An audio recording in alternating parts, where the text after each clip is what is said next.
Now, let's get ready for one of the most exciting parts of the evening, a panel discussion featuring our eminent speakers.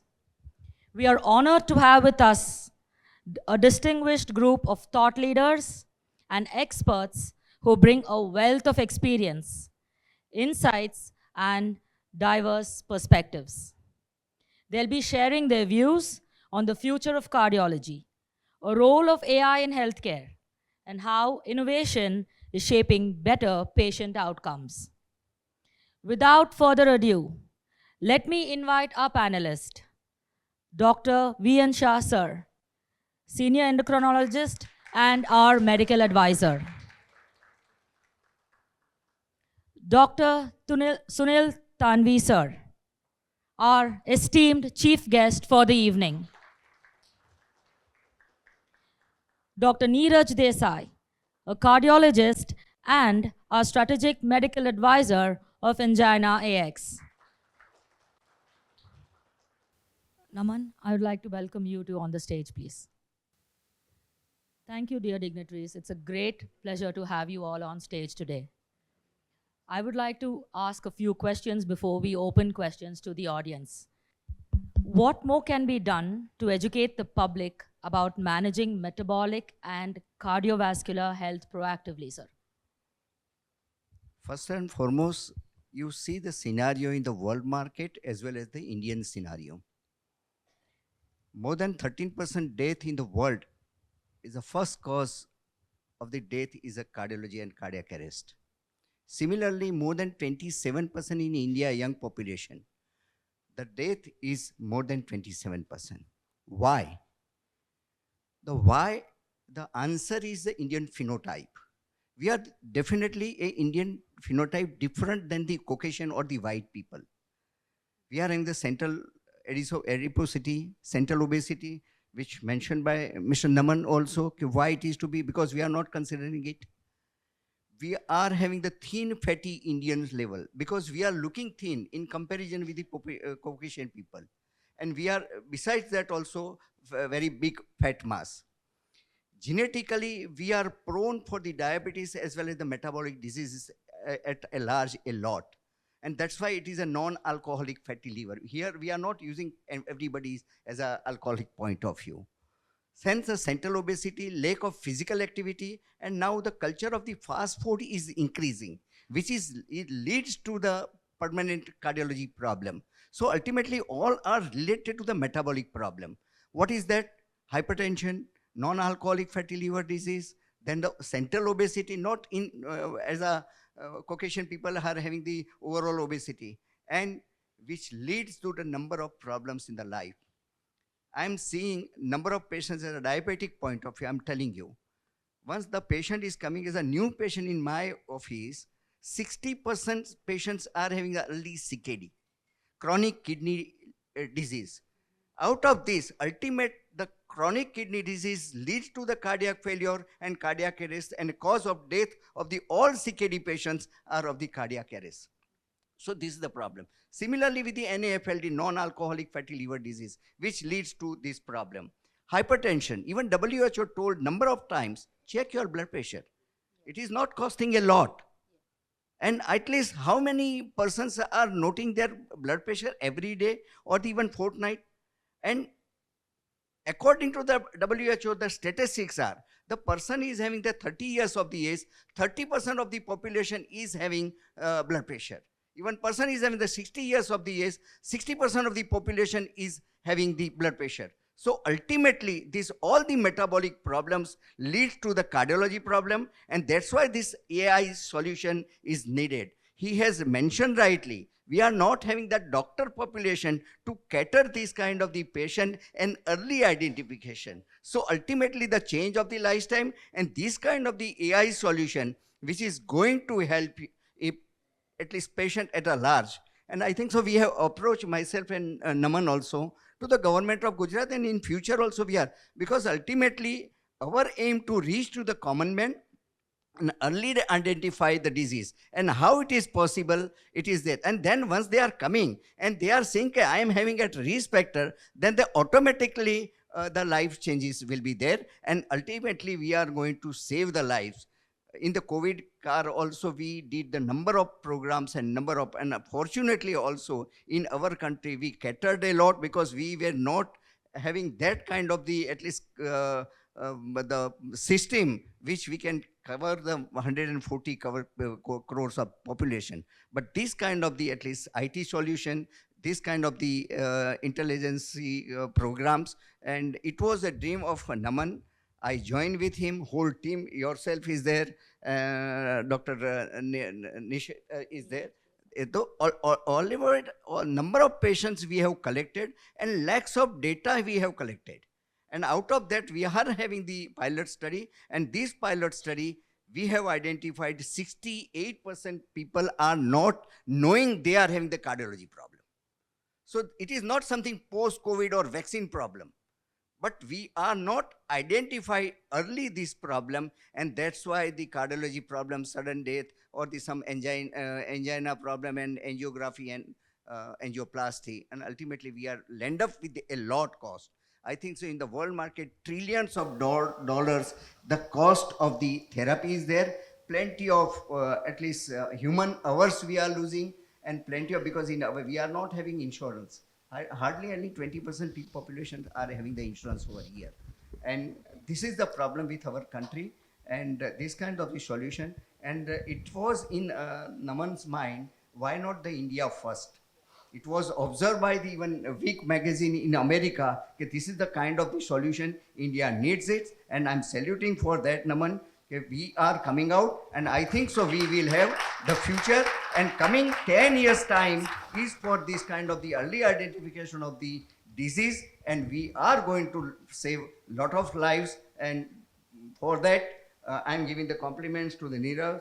At least we did the number of programs online also, and our chief guest today, Dr. Sunil Thanvi, he's by heart working with me in Zydus Hospital. He's the chief our cardiologist, and lot of vision we shared. And I think so this is the future, and that's why this is the first license program of government of India to have the AI solution in cardiology problem. So this is my answer. Thank you. Thank you, sir. That's really great information, and it's definitely a privilege to have you on as our strategic advisor. My next question would be to Dr. Tanvi, sir, please. How is AI poised to transform cardiology practices in India? What are the opportunities and the challenges you foresee in this? Yeah, I think as Naman has said, it's an intelligent companion to us, right? Nothing beats natural intelligence. I mean, let me tell you that. So all these deep learning, this machine learning, whatever comes in with us, it helps us to pick up those red flags that we call, something which can pick up very early to find out if in future this particular person who has come to me, say for health checkup, right? Not as a patient, but as a health checkup, he has come to me and we have picked up, for example, visceral adiposity. Now for the patient, it is something which is very common because for him, it is a typical Indian subset that he belongs to, and for him, visceral adiposity is no big deal, as Naman was saying, is correct. But we know now that this adiposity is going to cause metabolic problems in future, and that will ultimately lead to cardiac issues. So the moment we are able to pick up that red flag and tell the patient that this is the risk you are at, right? When you put a number to that risk, people become more aware. They realize that this is the amount of risk they are at for heart problem in future, and that is why I need to be more aware. A lot of calculators available, a lot of things are there, but I think what this particular program does in addition to it is, it helps us, it suggests us if we can do something more, right? If I missed out, say, a particular investigation, HSCRP, or a lipoprotein little a, or something which can further risk stratify the patient into a high risk or intermediate risk. Salim Yusuf very famously said that Indians are all high risk. There's nobody at low risk at all. So you're either at mildly high risk or at very, very high risk. So we traditionally, genetically, phenotypically, we belong to a very high risk population. Now among that high risk, how high your risk is, if we can pick up that very early, probably we can stop you from becoming a health checkup person into a cardiac patient. I think this is what the whole idea of coming with a preventive checkup or a preventive strategy AI is all about. And I think as we have done with the pilot study, we've been able to pick up a lot of red flags very early, and that has really helped us to identify people and to convince them regarding the modifications they need to do in the lifestyles and the medications, which the AI also suggests. You know, it will suggest you some investigation, it suggests you some recommendations for lifestyle as well as medications, which you may or may not feel necessary, but at least the recommendation is, the suggestion is there. So I think it is a very important step, and I personally feel that it has a long way to go. Already robotics has come in. Again, it's a part of AI. Last week only, European Society, in fact, published a paper wherein they looked at 5 million ECGs. And they said that for the patient's heart, there are two ages that they have. One is a chronological age. So if you're 50 years old, your chronological heart age would be 50. But there is something called as a biological age, right? How fit your heart is. So if your heart is fit enough, I mean, if you're young at heart, if you're 50 years old, but if your biological age of your heart is 45 or 40, then your chances of having event rates are much lower as compared to your counterpart. On the other side, if your biological age is 7 years more than your chronological age, so if your biological age is 57, and if you're 50 years old, then the chances of having a cardiac event are nearly 47% higher as compared to counterpart. So this is what AI does. This is just simple ECG, you know. Imagine adding your lipid profile, your BMI, your visceral adiposity, your HSCRPs to this particular algorithm. A simple ECG telling you 47% risk. You add all these things and just imagine what it can do to you. So I think that is what we are looking at, and I think it's a long way to go, and I think this is one of the first steps you had taken, and I really congratulate the team with what they have come out, and I wish them all the best. Thank you. Thank you, sir. That's some really good insights and very candid thoughts on your mind. Thank you. My next question is to Dr. Neeraj. How do you see the future of preventive cardiology evolving in India? And what are the steps we can take to shift the focus from treatment to prevention? Yeah, that's a very good question, and thank you so much. Uh, we all know, I mean, healthcare in India is basically centered around acute and chronic care management. You know, and we as doctors see that in everyday practice. I mean, the patient will only come to you when there is something that has gone wrong, symptoms have already occurred, and there is a kind of fear amongst the general population. Right? It's like if I go to a doctor, that means something is wrong with me. It's never been a proactive kind of thing, you know. And most of these conditions are preventable, and we need to shift that focus and give more emphasis on preventive care rather than the treatment aspect of it. And as a healthcare professional, I mean, we are at this very unique junction where, you know, with the advent of social media, you know, doctors are becoming more influential and they are educating the entire population. And that can kind of create a community's well-being and a social well-being. And I mean, just with this kind of tool, AnginaX itself, what it helps to do is that it gives you an assessment of an early risk, to assess for early risk, and also to give those kind of clinical insights to the healthcare professional. And that is exactly our aim. You know, we want to drive those kind of conversations amongst the community, amongst the people. And as doctors, once we want to champion the patients to kind of be aware of their health and to champion metabolic health. And that's one of our goals in with AnginaX, and that's our vision. So I hope that kind of carries forward as well. Thank you, Dr. Neeraj. It's He's all the way from Norway only here. yes, Denmark. Yes, Dr. Neeraj has traveled from he is Denmark. working a lot of analytic work in that country, and he is having a very rich experience in field of cardiology as an advisor and this. So at least let people know okay, who are you. Thank you, Dr. Viyansha, sir, for taking that. Before we open questions to the audience, Naman, I have one question for you before we open it to the audience, right? Looking ahead 10 years, how do you envision preventive cardiology, metabolic healthcare, and AI coming together to reshape heart health in India? Considering you worked on this great product, we would love to hear this from you. Very tricky question. But I will say, Angina X, our mission is very clear. What we want to do is we want to build an incredibly intelligent healthcare system that completely eliminates chronic diseases. Now, scientifically, it is not possible. Technically, it is not possible. We can't build that. Even though if we want to, we can't build it. So we were left, when we were in concept phase, we had two choices. One, we don't do anything about it. We let these people die. We let people have heart attack. We let these healthcare costs go up. We don't do anything about it. As you guys heard, we were pretty passionate people. We want to change and bring the impact to the world. So that option was not good for us. The second option was to build that system or to design that system. Even though we cannot build it right now, we can still design it and make a step-by-step prevention model. So the first thing we did is we have made this primary care. We call it cardiology assistant. What it does is it doesn't completely eliminates the chronic disease, but it crosses out. It basically looks the all single biomarkers and completely puts a halt on the progression of the chronic disease. And that's what we have done. The second thing we're going to do is we're going to build secondary prevention. And third thing we're going to do is we want to make sure that it's accessible for every individual in this world. So providing accessibility, different endpoints, so every single user in this world should be able to have access to their own health, even though that's driven from doctors. Maybe in future, 10 years, I know we are busy for next 10 years, but if you really ask us what we want to do, I think we are 3 years ahead already time. This is future, but we're already doing now. What we're going to build is, we want to build some hologram agents of these doctors that are sitting in every single household.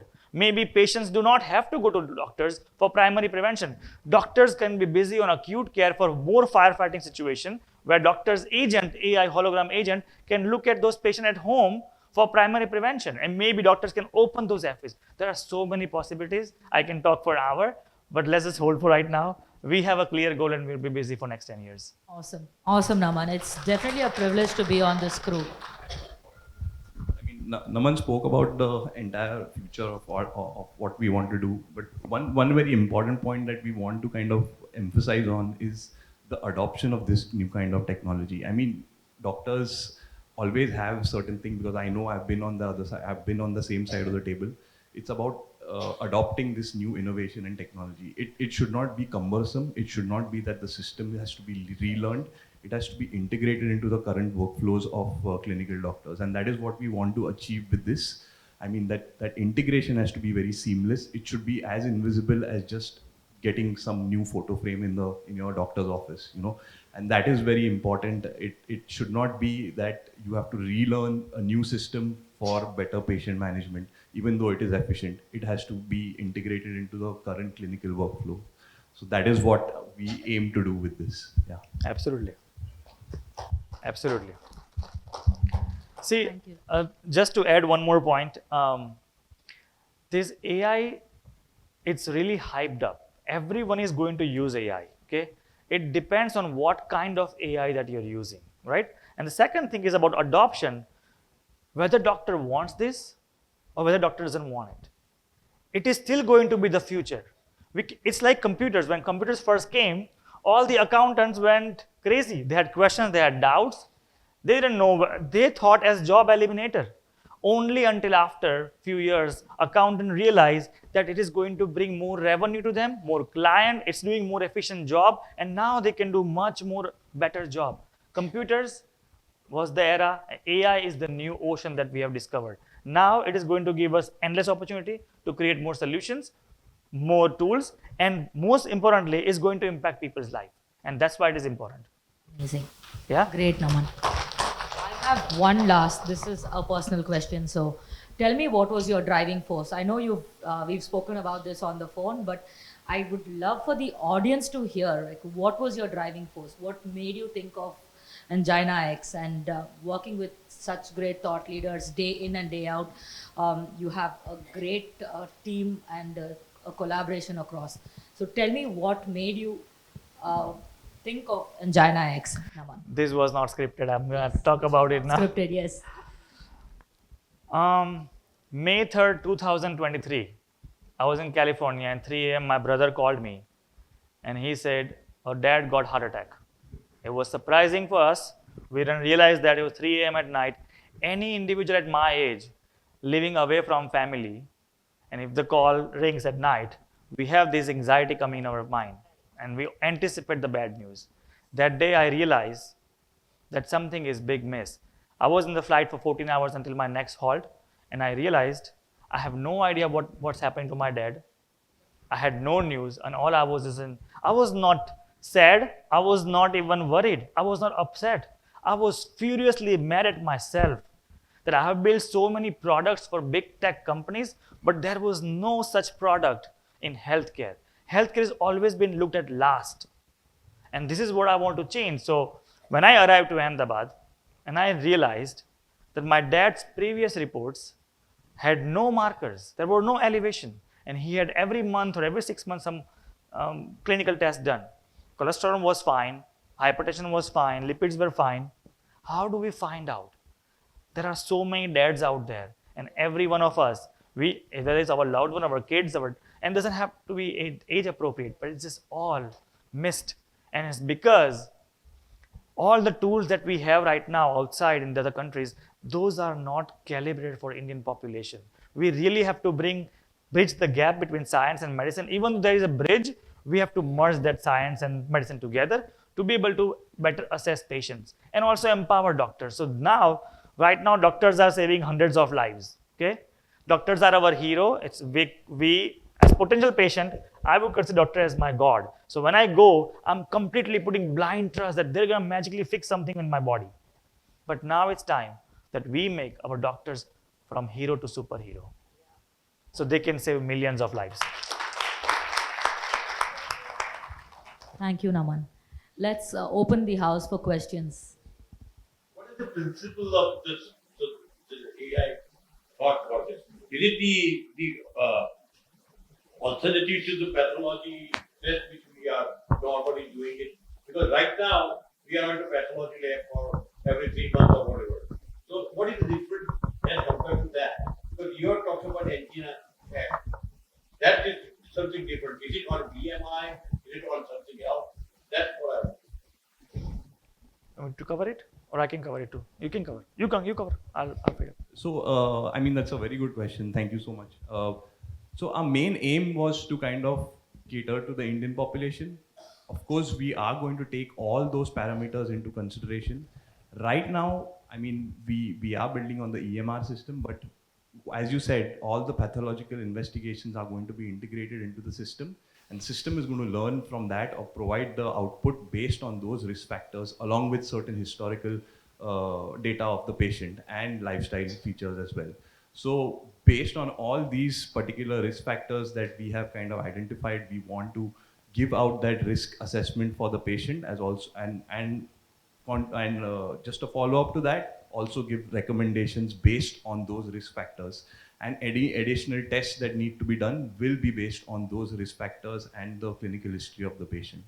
So it is going to be like a one-stop shop where the doctor has all the information of the patient on one page. He does not have to look through or whiz through any other documentation that he wants to, that he needs information from for the patient.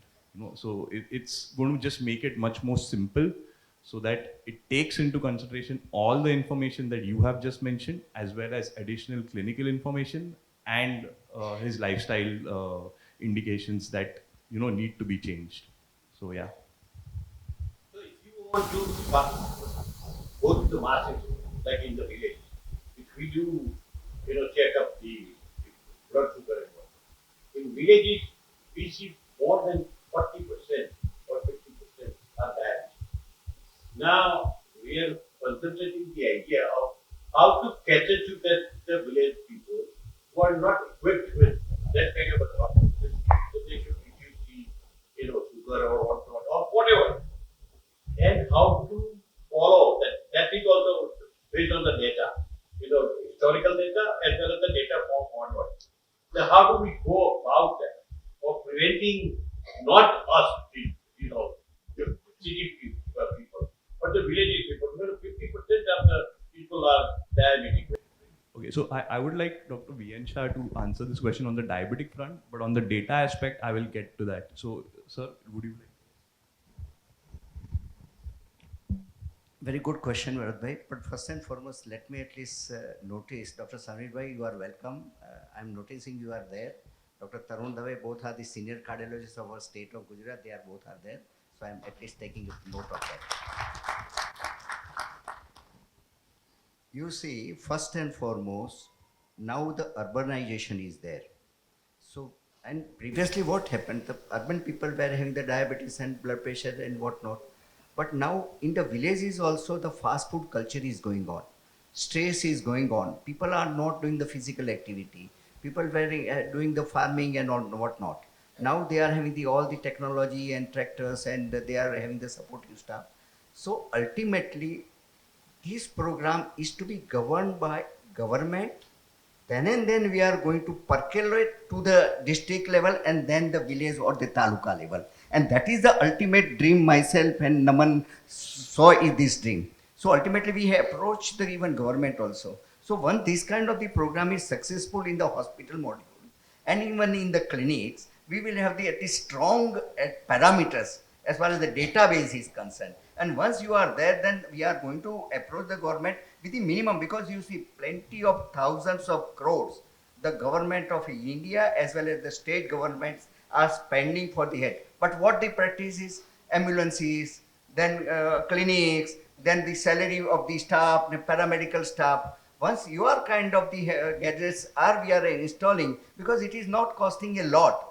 But once in a computer, because every hospital is having now computer, and this channel system is there, then automatically this kind of the program AI solution in the future. That's why we are telling the 10 coming years is for this solution. So once we are having this kind, and because you see everybody is not having that laboratory, that was the question. But district level, it is a very simple reports we are asking for. And if it is narrated to, because ultimately this is the headless robo which is mentioned by, it is a robotic. It is a very, very, very large platform is there. Just like iPhone, because platform is very big, which is analytic work is doing within seconds time or the minute times. So once this kind of the feeding from the even medical officer is doing at the level village, PRC is our last point, first and foremost we are going to the clinics, district level and then the PSC level. Then and then we are going to identify, because you see Bharat bhai, previously we were not having the FASTag, and we were discussing how this government is implementing this kind of FASTag on the car, and we are going to have the computerized. Nowadays in India, 100% cars are having the FASTag. Why not this program within a year or two to percolate to the society as far as the prevention program is concerned? And ultimately, you have rightly mentioned the education, knowledge, and this kind of the AI system is going to support for the diabetes point of view also. Plenty of patients are having. I think so. We are having the worry about the death of the corona, and in our India, more than 57 lakh people died with the corona, and we at least lost 4 years of our life with the corona. Do you know that more than 20-30 lakh people are dying with the diabetes in our country every year? More than even 40-50 lakh people are dying with the cardiology problem, which we are not bothering. And that's why with the media people, with our education, and this kind of the AI system is going to percolate to the society with the primary prevention. That's why he's mentioning rightly primary prevention, and primary prevention. And then we will have the secondary prevention program also. This is my answer. Great. Thank you, sir. Just two comments. I'll answer it in a slightly different way. One thing is that, as I said, when you put numbers to a risk, you just tell a patient that you're at high risk for heart problem, they would just take it very casually. But you say you are 16% chances of having heart attack in the next 5 years, that makes him sit up and take notice of his own health, right? That goes for villages also, it goes for urban population also. So I think putting a number to that risk is very important. I think that is what we can do by using calculators and programs like AnginaX. Second is, use of AI can also be implemented in having a spoken hub model. You know, in villages where you don't have, you just have basic health care, but you don't have anything which is more tertiary or more quaternary, connecting them to a referral hospital or connecting them to district hospitals or to centers of excellence, you can build a network wherein even those people can get the best advices as far as their therapies and their lifestyle is concerned, right? So it becomes much more easier when you have a network connected, which is based on a system wherein the data can be seamlessly is flowing through, and you can always go back and tell them this is what it is. So I think this also is a way of looking at it, how this can help the village population in a big way. Thank you, sir. Just to add one more point, PHC center is our last option. And as Dr. Viren sir mentioned, we want to design a system in a way where we are serving not only privileged few. We want to build a system that can be serve entire population. And that's why when we were in concept phase, the first thing we did is whether this can be built offline, whether this can be run accurately. The only thing patient would require is the clinical reports. Now assume that patient doesn't have any clinical report. And in a village, a person walks in, and now we asking the family history and other important factors. We probably check the BMI and other thing, right? Now BMI is the general population marker. It's not individualistic. Dr. Neeraj has talked about this as well. We have to check visceral fat. We have to check ground zero, waist circumference. We have to check the waist circumference versus height ratio. So all those simple markers can assess the risk factor. Now our system is going to tell doctor for that patient that because of this BMI or because of this BP or because of that, we require you to get detailed further test. And that could be our detailed biomarker test, a list of biomarkers that tool is generating for doctor. Now doctor can override it. No, you know what, this person is fine, you're wrong. Now tool will learn from that doctor that this, I am prescribing ECG or 2D echo, but maybe doctor is saying no for that. That means tool learn from doctor. Now the tool is doctor's baby. So it's a complete intervention, assessment, including follow-up appointments, follow-up meetings, and patient has no idea about this. This is driven by doctors. Doctors are aware of it. So it is going to be used by district level, PA center as well, and we want to implement, we have already design done. Our team is here, they have done design, but we're going to implement, that's why we're asking government to deploy that so it can be used for masses as well.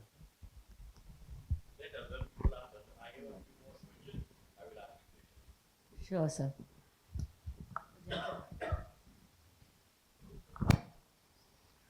Thanks for the presentation, and I'm really glad to see that you talked about the Indian sources to develop the model.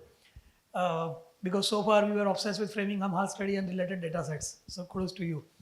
I have two specific questions.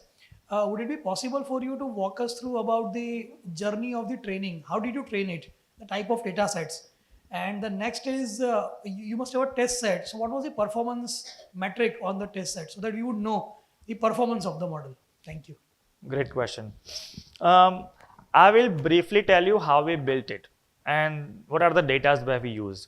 There are two types of model that we have. One is the specific model where we have data and we train that model, and we have the data which is based on people who already got chronic diseases, especially heart attack, and there are different symptoms. So there are different variables in that. The second model is cardiology expert.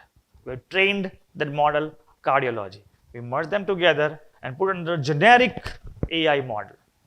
So, and this is like, there were thorough testing done before we can even deploy. But when we tested on real people, 1,035 patients, they had no idea about they had risk factors. From 1,035 real patient, more than 600 plus patients were on high risk. Doctors had no idea, they had no idea. This tool displayed that to doctor asked for follow-up test, and now those patients have no idea that they got fixed. Now we are working on those biomarkers. They are probably under medication. They're probably thinking that's just normal treatment, and they'll be okay after 6 months or 3 months. But this is how we're preventing. Doctors understand that. So to answer your question about how did we test, we tested on real people. That was our successful pilot, and it was significantly different result. Our accuracy rate right now is 99%. No one is providing that. And the second part is When we deploy to many doctors' office, this tool, this robot is going to learn more from the doctor. Now, doctor can prescribe, as I mentioned, 2D echo, and tool can ask for coronary artery calcium plaque score. Maybe he is on high. Doctor can change that, override it, edit all those things. So this is doctor's robot. It's a doctor's personal tool, and I think it's right now, it's not futuristic, it's already happening now. We already got 13,000 inquiry in just 1 week. They want to deploy that. Doctors want this.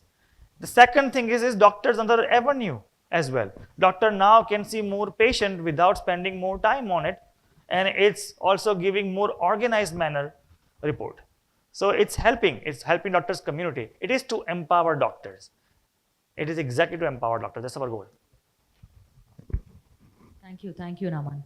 Let's take the next question, please. I think a gentleman here wanted. Yeah. Congratulations for this revolutionary AI tool that you have created. I would want to be devil's advocate and want to ask a couple of questions.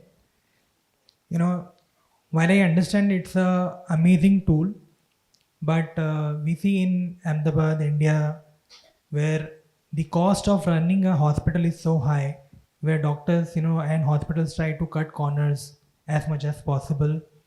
Today also in the, you name it, the A-lister hospitals also work more on a manual manner than, existing tools available, online tools available. In that time, a tool like of yours, which would come with the cost, I believe so, right?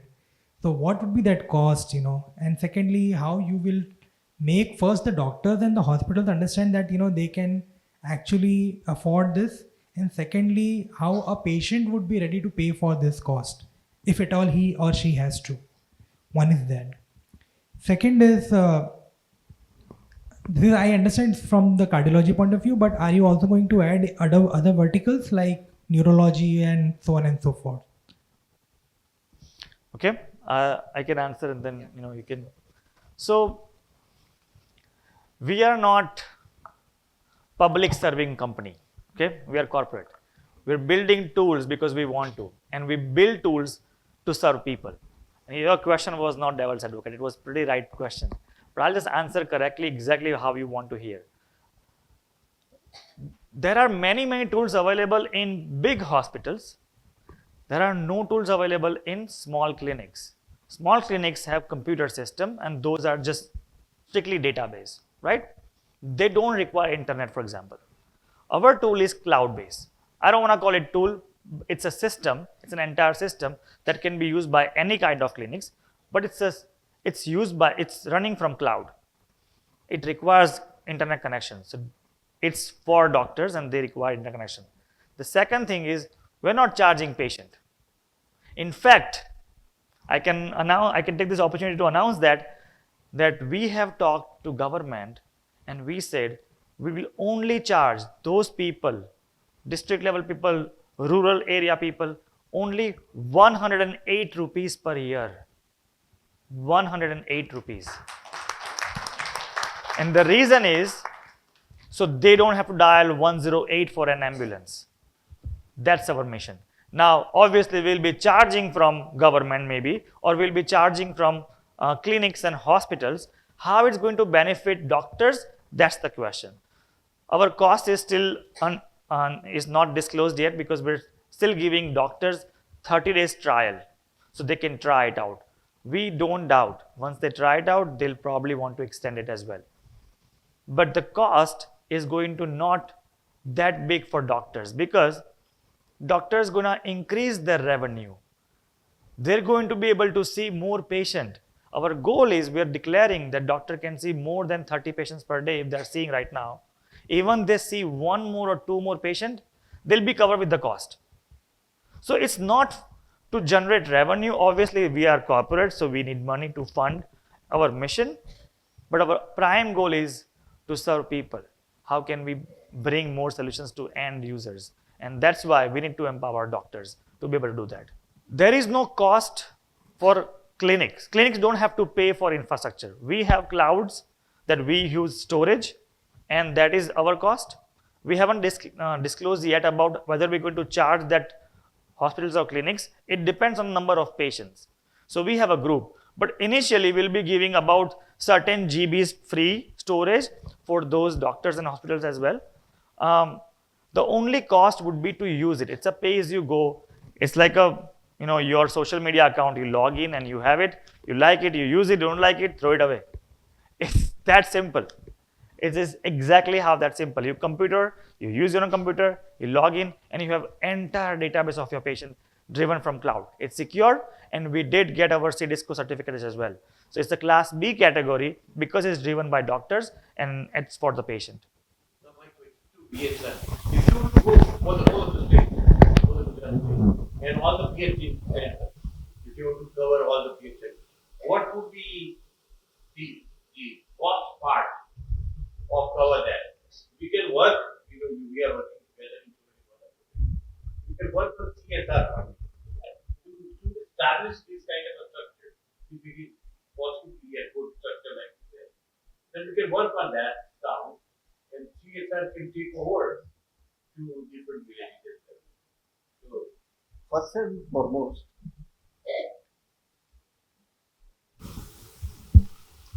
maybe you can. First and foremost, the aim is different over here, and that's why we have approached before even introducing this program today. We approached the government of Gujarat first. Ultimately, aim is the prevention. I mentioned about it. Once your first goal is to go to the even 30 district level. Once it is there, and we are having the happy with the outcome, then and then we are going to percolate, because there is no need to have this program to have the continuous internet connectivity. At least it is directly go to the computer and give the analytic work. Basically, we are seeing the pros versus cons. What are the benefit of this module? At present, I mentioned regarding the government budget versus the cost of this for the cardiology problem. Plenty of new hospitals are coming, cath labs are coming, ICUs, cardiologists. I think so. We have discussed about we are having the 30 districts, and not 30 districts are having the cardiologists available. So how they are going to treat? So they are sending their ambulances from the taluka level to the district, or if the need arises there, they are sending to the government or the UNMETA or the Bhuj hospital or the Jamnagar hospital. So they are not having that infrastructure, but spending a lot. So out of that, this is the discussion point of with the government of Gujarat or the national government. These kind of the programs we are implementing, then and then you will have the at least prevention of the primary care. So there will be no emergencies or kind of the angiography, or we are not bypassing any doctors or something. But there is no need. Then and then the doctors are going to attend the emergencies, and the primary prevention is going to go by this thing. So ultimately, the cost is government is spending a lot in the healthcare, and nowadays I think so. It is infrastructure-wise also increasing the cost a lot. Even my hometown government is going to spend more than 500 crores. So this is the thing. But are we going to help a whole population around? No.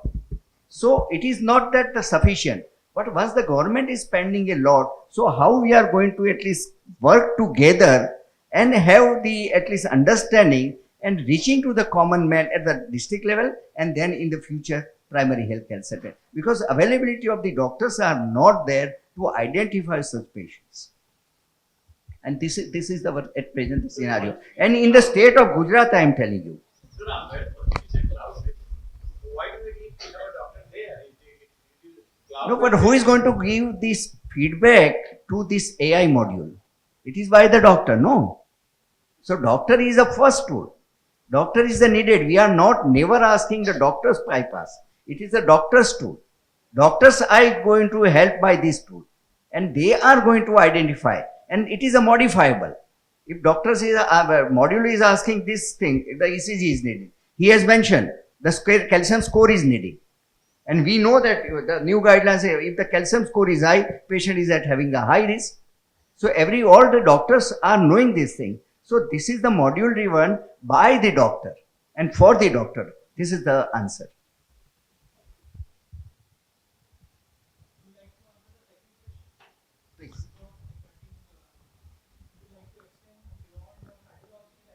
Oh, yes. It's a platform. Yeah. Yeah. See, Absolutely, your question is the right question, but the person is there. So we had discussed this question before also. Please. yes. Um, we want to focus on all kind of chronic disease. National programs, prevention and control for diabetes, cardiovascular disease, cancer, stroke, all of them. Currently, cardiovascular was chosen for a reason, and our goal is to cover rest of them as well. As I said, you know how much cost is going on chronic disease? 72% of global healthcare cost goes on chronic diseases. 72%. That's how much we are spending money on. The government, the global, all of them. How do we solve this problem? We all know we are chronically ill. We're just not checking it earlier. And this is very simple way to fix it. We will hear this conference, we'll go home, we'll say, nice conference, we figured out something, we learned, and again we'll go and eat dalwala, or we'll go and eat something outside. It's okay. What I am saying here is, we need to know our each individual body's profile score. You have rights to know your heart health. Every single person has rights to know their heart health. But you don't know until you have symptoms. That needs to be prevented. So yes, to answer your question, we're going to focus on all chronic diseases. So platform is a very big, future is very big, and almost all the lifestyle diseases, which he has mentioned. So this is the one vertical, and in that one vertical, we are in the very big platform to have the new model, and we will have the interconnectivity. Yes. Someone has a question. Please.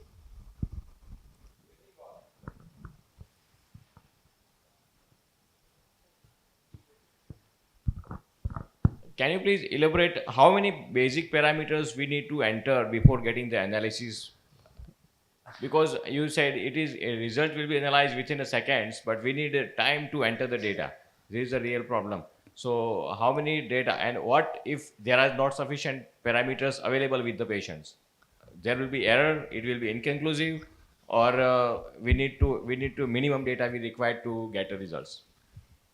It is the AI solution, and we are supposed to have a few parameters, and that is the biomarkers. And biomarkers are not that much of costly in comparison with the angiography or CT angiography or the treadmill or major reports. So we have identified with the international guidelines, Cardiology Society, we are having a few fixed criterias, more than 20 parameters, that is the biomarkers we are having. We are feeding our computer or the robo, and which is giving the analytic work with the past history, family history, and geographical history. We are going to, and then analytic work is done by this AI solution. Correct. So we have identified, and in the future also, Neeraj is going to discuss this. We are going to add more and more parameters to at least wide up this robotic feeder, and then we will have the precise outcome as far as the prevention is concerned. So my question was, if we don't have enough data, so what will be the result of analysis? It will be inconclusive. I'm just giving. He has mentioned simple waist circumference, simple BMI, family history. These are the all available history, and we can at least, that is the baseline report. Once we are having, then we are going to ask to come with the picture, and then we are going to add a few parameters, because we are not going to ask all the 20, 30 biomarkers. We are going to have actually doctor's requirement is there, and then the robotic is going to tell you if this is the parameters now more needed. It is the doctor's decision, is it needed or not, and according to that we are going to give the treatment to the patient as a cardiology point of view. Thank you. Just to add to what Dr. Viensha sir said, is basically the biomarkers that we have chosen, I mean, that just doesn't include the laboratory parameters. They include your historical data as well as your lifestyle features, for example, just if you're a smoker or those kind of things. And as he said, I mean, if the patient does not have all the biomarkers in terms of the lab investigations, because the clinical history and the lifestyle is just a questionnaire. Those can be added on easily.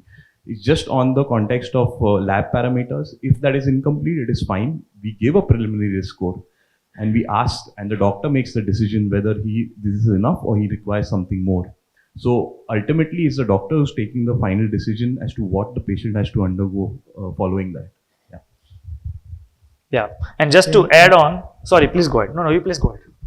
Okay, just to add one more thing, see, when we do any scoring system, forget AnginaX, but even if you go for accuracy score, if you go for a Framingham scoring, there is set of parameters we need always to include so that we get a perfect score for the patient, right?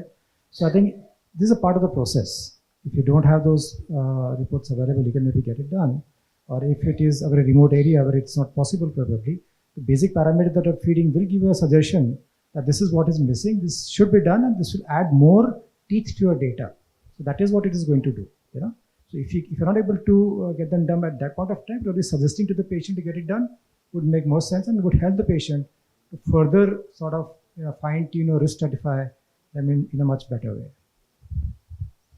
Yeah. And to add one more thing about how much time it takes to enter. There's so many data, right? When patient first time, we have, if they have PDF file, it exports everything. If there's an error, it highlights, so you can manually type it as well. But it's pretty fast processing. If person has a file and not PDF format, like a paper file, we can take a picture and upload right away and exports everything as well. It's that fast. And the second time if person comes, that person doesn't have to update anything.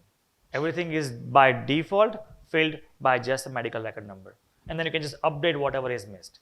So it's less work for doctors and doctor staff. That's how we're going to improve the efficiency as well. Thank you. I think there was another question.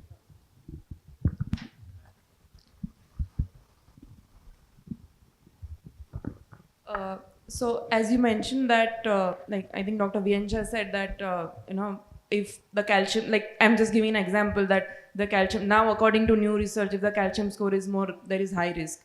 So I have seen him, and there are a lot of doctors who update themselves to the new research, and that is how they treat. But there are a lot of doctors who do not, and they still treat based on the earlier research. So will this AI help these doctors as well with the new data? Because you will be, means the AI will have the analysis will be done according to the new research, that is the latest data. So is this going to help them as well, who are not yet updated to the new the latest research parameters? So for example, the parameters which were there previously, you call them less risk or no diabetes, are there now if you see them, they are in the slot of pre-diabetes. So it's constantly updating. So how will this AI constantly update itself as well? Who want to cover? Yeah, you can take it and I'll say something else. So yeah, that's a very nice question, and it's very relevant as well for what we are planning to achieve with this. So the main idea behind this whole project and the software behind and the models that are running is basically based on latest research. So there have been so many new advances in the past decade or so in terms of just the kind of biomarkers that predict risk, and how there are newer biomarkers. And just as you mentioned about coronary artery calcium, how that biomarker actually up classifies or down classifies a patient's risk. So these things are constantly evolving. There is, a biomarker like LP little a or something that is coming up new, and there are more trials that are actually talking about manipulating the level of LPA, whether that actually translates into reducing CVD events. That is something to be seen with the trials that are going to be upcoming and the results of which. So of course, those kind of biomarkers are going to be updated if there is some new research that is going to come, markers of inflammation, all those kind of things are already incorporated. And if there is more research, or the research is changing, or there is some new biomarkers, of course, those are going to be incorporated into it, in due course, whatever changes do come. At this point of time, what we feel with the current research, that is what we have kind of gone by and stuck by and kind of pushed it with this model. The other way around, she asked, we are going to update our the day-to-day research and adding on with the new biomarkers. She's asking, the doctors, those who are not having the updated values in the periphery or the taluka level or the district level, what is about that doctors? Are they going to accept this program, and how they are going to learn out of this program in the future advance? Absolutely. Just to add that, the medical practice in India is still based on what they were doing 10, 15 years ago. And many doctors probably really busy on their current practice and they understand their patients so well, they don't see the zeal to learn new scientific research unless the WHO guidelines releases or these ASCVDs kind of coming and say, no, we have new risk factors, let's everyone test it. Well, WHO and ASCVD and all those bodies, they're going to take long time before they can provide that this is a biomarker that we have to test. People are dying that time. We can't wait that much. So what should we do? WHO already has a guideline. Some biomarkers are risk enhancer. They might not be risk factor, but they're enhancer to each individual body. And it doesn't apply to Indians. So what we are doing is, and especially led by Dr. Neeraj here and the team, we're going to have our scientific research community open. We're going to have our brain, we're going to fund scientific research institutes to get more data that is more compliant to Indian population, and then we're going to go to world for other ethnicity as well, because genetic predisposition, modern lifestyles, and most importantly complex metabolic complexities are not accounted yet in normal risk factors, and we really have to go now further level deep down. So he's going to lead that in terms of adding more scientific research and continue that as we progress. Population living in rural India. With 60% of the population living in rural India, and I don't know whether is it too much to ask from the company. I understand you are not a social organization, but since you are an AI, so I'm asking this. Will the analysis be available in the Indian languages so that the doctors who are at the rural level who can't understand English and they can get it like in Gujarati or Hindi or like any other regional language of theirs? I can take this. When we were releasing this, it was only for Indian language earlier. But this was earlier built for America. And then we chose to commit here. That's why we couldn't change it. We already have thought about upgrading this to different regional languages, which is not a big task. Nowadays, integrating with language and putting on in a machine, putting on a device, different endpoints is very fast deployment. We're not going to spend too much time on figuring out the features, but we do want to make sure the doctors can use those tools in their own language as well. But yeah, that's part of the software plan. Thank you. One last question from the gentleman there. Have you published your findings in any scientific journals that we can read and learn more? See, we are using scientific journal, right? We are commercial, we're a corporate company.